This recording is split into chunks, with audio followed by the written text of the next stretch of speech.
Hello, folks. Dr. Turpeau here, and bringing you an edition of the Dr. Turpeau Show, where I actually interview successful people, people who are inspiring and their stories are inspiring, and hopefully that we can gain something by listening to people who have gone through life and have achieved certain things in their lives. So today I have a great guest. It is my original progenitor, my father, Aaron Turpeau Sr. And so I thought I would interview him today just so I can get some information, but also share this information with others, and hopefully they'll be inspired by his story as they go through life and try to succeed. So as always, please try to remember, if you like these videos, click like. Also share them with other people that you think might be inspired.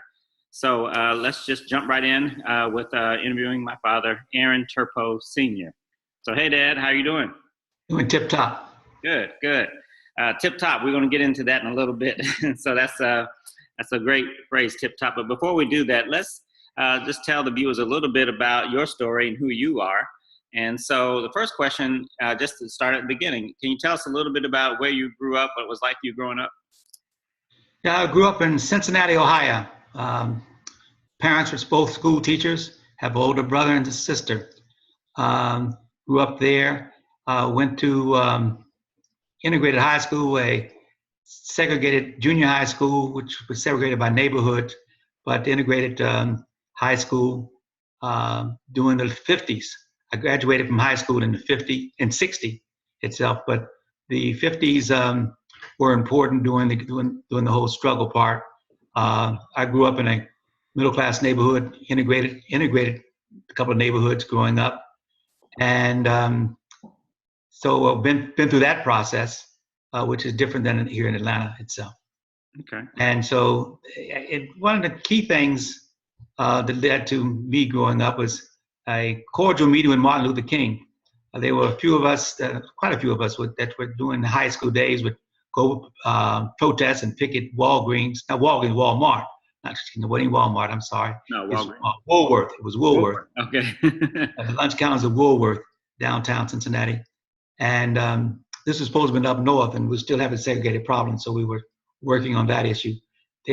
Although the calendars there was a nationwide boycott going on, so we were down protesting Woolworth. And during that process, there was a large rally in Cincinnati where I had the opportunity to meet Reverend Martin Luther King Jr. It was a greeting, really, just a meet and greet kind of thing, that I happened to shake his hand, and I'm very proud for that quick moment of doing that. But that was I guess it was called typical high school days growing up.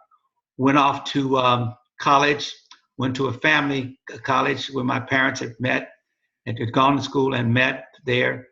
It was my brother and sister went there, my uncles and aunts, everybody, the family was like they were going to West Virginia State College. It was an HBCU. Mm-hmm. And so we went there to school, and I enjoyed it, and met the love of my life there also, just like my father. I met my bride there. She was a class under me. And we met, and she left my senior year, and her junior year, she went off to Pittsburgh to school to get a specific degree that she wanted to get in Pittsburgh, Mount Mercy College. But before she left to go off, that was a big occasion in my life, because here's love of my life was leaving for a year to go away. And I gave her my fraternity pin. I penned her. And that's a big thing back in the day. Back in the day, when you gave up, the most prideful position you had was your fraternity pin. And the campus went wild. They didn't ever believe because I was so in love with Alpha that I'd never give my pin up to a girl, because I'd had a few girlfriends on campus before. Mm-hmm. But anyway, I gave her my pin, which is like an engagement. Back in the day, that was engagement time. And she went off to Pittsburgh. She'd come back to school to visit, and I'd go up to Pittsburgh throughout the next year itself. But we got married. I graduated from school. And that was West Virginia State, right? West Virginia State. I graduated from West Virginia State in '64, and that summer we got married. Can you take the camera, computer screen? Yes. Yeah, that's a little bit better. Thank you. Okay. Okay. So we got married that summer, and then we went to Pittsburgh. Oh no, I taught school. I was graduated as with a teaching degree. My family taught. That's what I was supposed to do. My brother, sister, mama, daddy, everybody taught. So I just got out and got a job teaching in the Cincinnati public school system. But I didn't like it per se. We didn't pay any money. I never forget. That first year I made $4,800,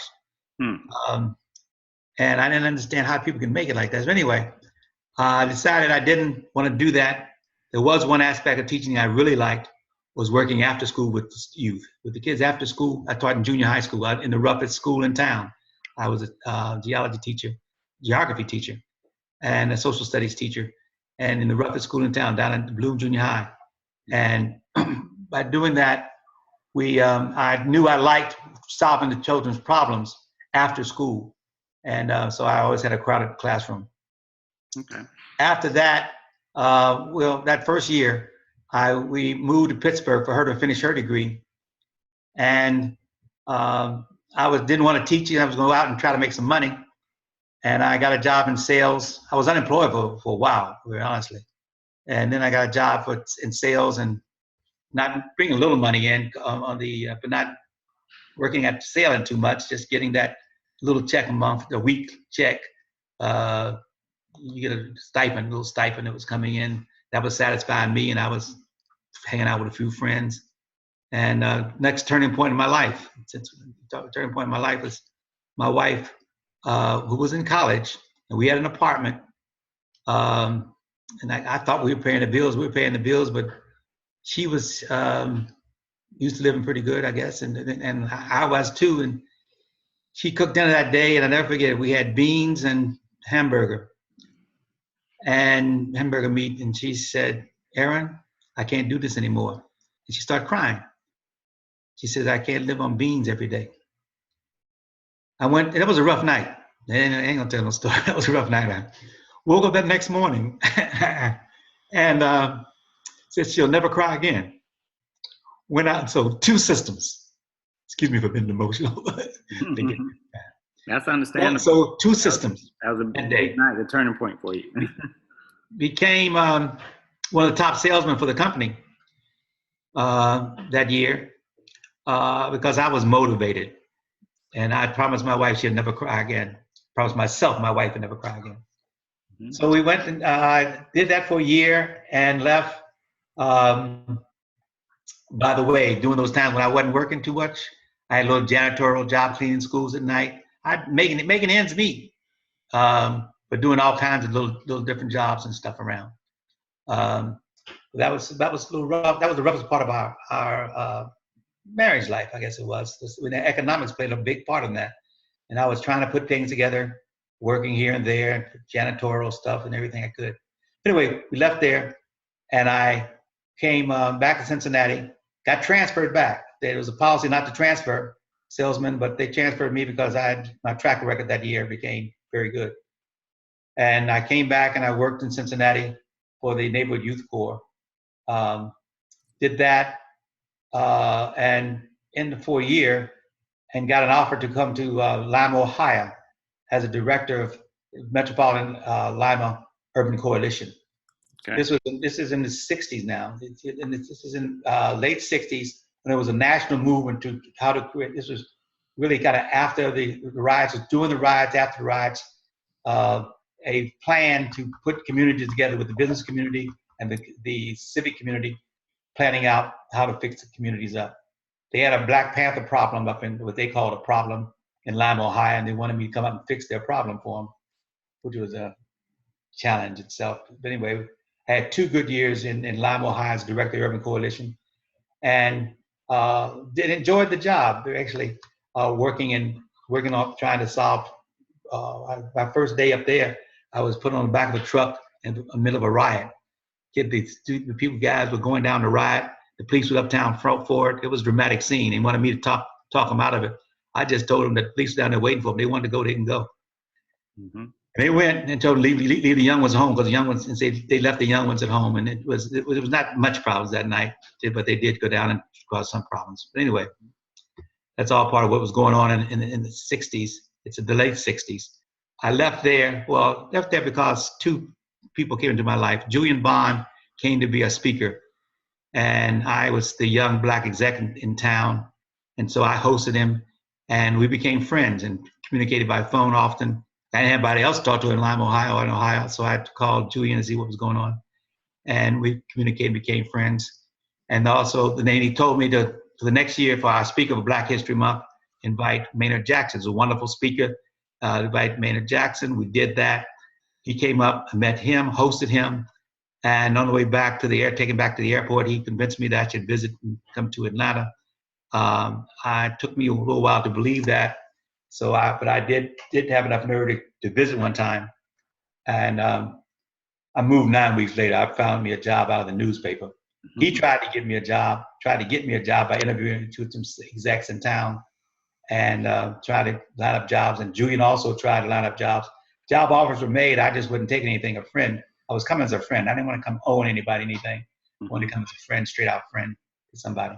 So I didn't do that, but I got a job out of the newspaper back with me, looked through it 3 times, and agreed with my wife that I should try this out for a job. So I went to work for a consulting firm, App Associates. I came back down in November for an interview with App Associates. And lo and behold, during that interview, during that time, I ended up with Maynard, and it was November, I'll never forget, it was the second Tuesday in November of 1970.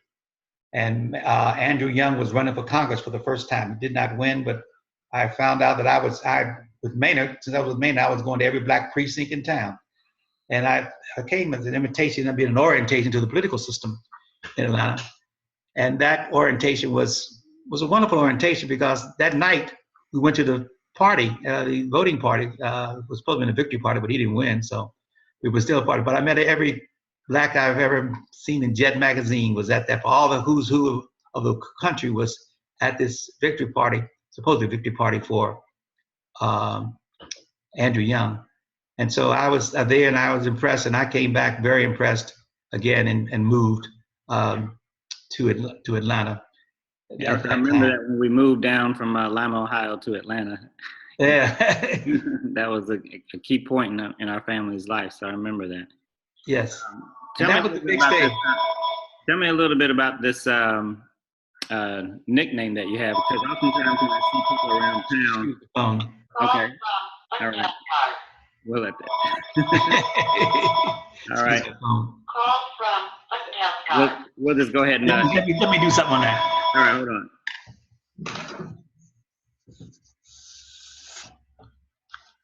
Okay. Sorry. So, as I was about to say, you mentioned the phrase "tip top." Oftentimes, when I see people around town, people will tell me that, say when they recognize who I am and hear who I am, they'll say things like, "Oh, well, you're tip top, son." So, tell us a little bit about this. Where do you get this nickname "tip top" from? Oh, tip top comes from a respect of a gentleman, the Episcopalian priest. He was the aristocrat in town. He's from Jamaica. And I returned to teach school. I'll never forget, it was a cold day in November. He had his overcoat on and his Hamburg hat on, and he was going on Burnett Avenue, Rockdale and Burnett Avenue in Cincinnati, Ohio. I saw him on the street corner, and I knew he had just had a heart attack. He was just out of the hospital 2 days. I knew Father Oxley, and Father Oxley, I said, "Father Oxley, how you doing?" He said, "Tip top," in his Jamaican accent. And I decided right then, this man, old man, 92 years old, just had a heart attack. He can be walking around, and you ask him how he's doing. He's doing tip top. I can do tip top. There you go. I can do tip top every day of my life. I've been being tip top ever since then, for all my life, because it was a turning point for me to say, well, you believe it, do it, say it. Yes. And so that's why I'm tip top. I often tell my clients, your words have power over your existence and your reality. You can actually create your reality by your mindset and your words. And I tell my friends, I can even lie and tell them I'm doing tip top and be sick. That they can't do that about that. I control what I do. There you go. It's the power of your mind has over your reality. That's right. That's right. That's very good. That's very good.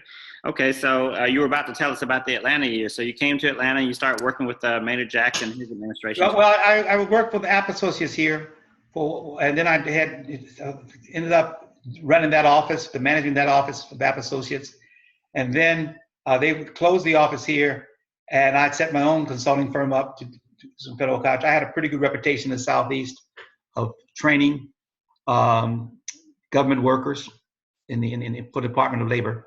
Mm-hmm. And so I had some contracts doing well there.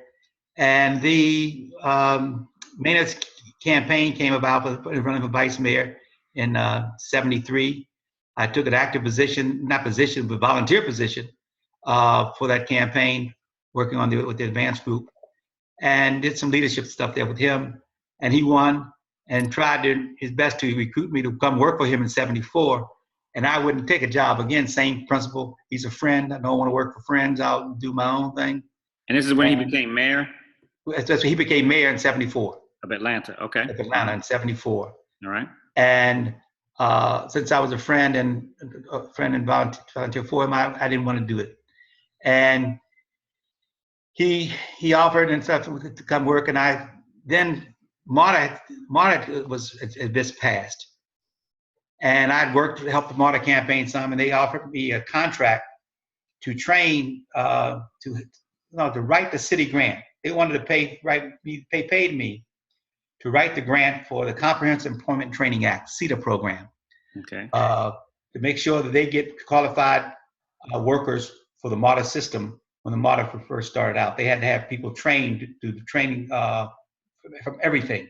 And for the viewers who don't know what MARTA is Metropolitan Atlanta Transit Authority. It's our bus system, our train system here, our transportation system here. And they wanted to make sure the city was training people to operate their system. Okay. And so they asked me to write the grant, write the proposal and the program for that, which I did. I went and told the manager that I would not come to work for you directly, but I'm gonna get you a project here. I'll do it this way. And so Marta paid me to write it up. I wrote the project up, it got funded. And the mayor then looked at me and said, "Who's going to run this thing?" And I told him if I knew I was going to run it, I would have put more money into the directorship part. But I went on, took a pay cut, and decided to run this program to see, you train and you're the consultant. You want to see if you really do these things, you really operate. That's a big difference between consulting on it and operating it. Right. So I decided to take on the challenge with a colleague of mine, Win Montgomery, who helped me write it, and a colleague from App Associates. We took it over and we ran it for 8 years. Okay. And I went from that position to the position of, and it's all through Maynard's 2 terms. It's 4-year terms of 8 years. Well, I've had a lot of people tell me over the years that, your dad helped me get my first job. And I think that's probably this program was very successful and meant a lot to the community, the Black community in Atlanta. And I'm sure that was a fulfilling job for you to help our people this way. The best job I ever had. I could get anybody a job working. We only have 3 located. There wasn't high-paying jobs, but no such thing as being underqualified or overqualified for a job. From a laborer to a technician to a supervisor, working for every nonprofit in town had some people working for them. Getting a lot of good, even rehabbing the Fox Theater was part of our program. So we've done everything. And at one point in time, I had 7,000 people on the payroll working in Atlanta, trying to rebuild Atlanta. When they did evaluation, when we finished, they did an evaluation. The report came from the state that we had helped over 70,000 people come through our program, Comprehensive Employment and Training Act. We called it Comprehensive Employment Training for Atlanta. We'd have these jobs and these training programs from youth to summer jobs and whatever, to schools and to permanent jobs. Okay. So it worked, and these 70,000 went through it, and we were very proud of that. And best job best job I've had. It's helped a lot of people out, knew a lot of people. Okay. Andy came in and offered me a job to be commissioner of employment and training. Commissioner of planning and development. I'm sorry, Commissioner of planning and development for the city of Atlanta. Did that for his this is during the Mayor Andrew Young's administration. Andrew Young's administration. Mm-hmm. Therefore, I spent 8 years in the cabinet for Maynard. Then I spent 8 years in the cabinet for Andy. Part of that time for Andy was Commissioner of Planning Development. Then the next term I became Commissioner of Administrative Services, which is a very powerful job in town at that time. And did that, and because I took that job because he wanted me to build City Hall. I told him I didn't know I wasn't an engineer or architect. He said, he would joke and say, but you can get it done and get things done in the city. And so that's my reputation, was being able to get some things done and no nonsense, and try to get things done in a peaceful manner. Mm-hmm. Getting people to do what they're supposed to be doing, okay. and helping people out, because the whole thing is it's public service and helping people out. So we did that, and I left. No, Maynard won again. I chaired that next campaign. I ran his 77 campaign, managed that campaign. Then ended up running chairing his next term in. He came back to be mayor again, and after that, I became chief of staff for about a year. Okay. And I left doing that and went back to be administrative services commissioner because I just, as a chief of staff and with the mayor, you can't be good friends. You got to be tough. Okay. In both ways. And I told him I'd get more done the other way. So then I left government while he was still there. I left government to join the Olympics, and I did that because I knew my job was going to be to make sure the Black community, the Black business people got part of the Olympics. We won the Olympics, mm-hmm. and we decided, then we had to make sure again that all this stuff we do with Maynard, all the years I was working with it, we were working on employment for minority businesses and stuff. And so my job was written down. I mean, it wasn't written down, but it was understood. I was going to be sure that Blacks got a part of the Olympic money. Okay. Businesses. And so I walked in one day and told him, look, I'm going to go to the other side of the table. Let me see if I can get me some of this Olympic stuff on the other side of the table. All my friends from Andy's administration had gone over to work for the Olympics himself. So I decided to go into business with Hank Aaron, my neighbor, and set up a business and sell for the T-shirts and for the Olympics. Okay. People thought I was crazy. They thought, you're going to go sell T-shirts, and you've been running the city all these years, and now you go sell T-shirts. I told them, look, don't worry about me. I've looked at the numbers, and it's going to be all right. So that's what my next thing was, to go out into the private business world and do So you have a long history as a public servant and helping the community, and you did it in Atlanta. You did it before you came here. You did it with Maynard Jackson. You did it with Andrew Young. Then you did it with Maynard Jackson again. And then so you decided you would just go out into the private sector. And so you've been successful in the private sector as well in different entrepreneurial endeavors. And another thing that you've been involved with, I know, is the Overground Railroad. Can you tell us a little bit about what that is? Overground Railroad came out of a coalition that was started with Maynard Jackson back in the day when we had a Black Agenda coalition going on. A few attempts of that, of bringing the Black leaders together. And we would have an agenda put together that we could make sure it happened in Atlanta itself. And we said there were many different forms of that process that throughout the years, the Maynard's administration, Maynard and his administration, the community, and I was always involved in trying to pull the Black community leadership together. So it became a Black agenda, Atlanta Black Agenda is what it started off being.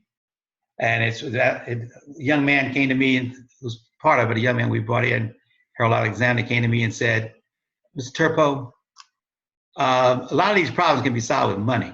If the Black community had more money in itself, they could solve a lot of these problems that we're having. So he set up a organization called Atlanta Black Agenda Business Council, and we changed the name to the Overground Railroad. Very good. Basically, it's circulating the Black dollar in the Black community, believing in the concept that we can do for ourselves. We just turn our money on ourselves, we could do better. And it also has a concept that we're not going underground anymore. We're on top. We're not ashamed of it. We are trying to help each other out itself and make for it. We say that train ride goes to economic freedom. That's our goal, to make the train go to economic freedom. And that's the Overground Railroad. Okay. It works heavily with the church and the businesses. That's the connect between our churches and our businesses. Okay, well, very good, very good. Well, thank you a whole lot for sharing your story with us. I know there's a lot more to it. I know I've heard other stories from you, but for lack of time and interest of time, we're going to have to just go ahead and wrap this edition of the Dr. Turpeau Show up. Thank you very much for sharing all this information. The last little thing I'd just like to ask, we only have about maybe 2 minutes left. If you can just share with any advice you'd like to give future generations of posterity, as far as you've been successful in your career and you've lived a very good life, and as a successful family man as well. So any last minute advice you'd like to just pass down to future generations of people who want to have a successful career, but also have a successful family life? Well, the first thing is choose a good partner. I compare it to like a card game. In Bidwits, I learned Bidwits, you got to get a good partner. And you're going to deal with the cards you got. You got to handle the cards that you're dealt. Mm-hmm. But you organize your hand, communicate with your partner, believe in yourself, and play the game. Mm-hmm. Be willing to listen. You don't have to make all the decisions. Listen to your partner, but understand which role you want to play, but deal with the cards you're dealt. Okay, well, very good. Well, thank you again for sharing this time. I really enjoyed listening to you. Even though I've heard some of these things, I enjoyed it again. So I want to invite people again to like this video, to share it with others, and to subscribe to this YouTube channel. We'll be having other people on the show, interviewing other people who are successful in different aspects of their lives, family life, career, what have you. And I just wanted to thank you again for sharing, Dad. It's a pleasure. Good luck to you, and I'm very proud father. All right. Very good. Well, you've done an excellent job. So love you. Love you. All right. Harmonious wishes, everybody. Take care. Bye. Goodbye.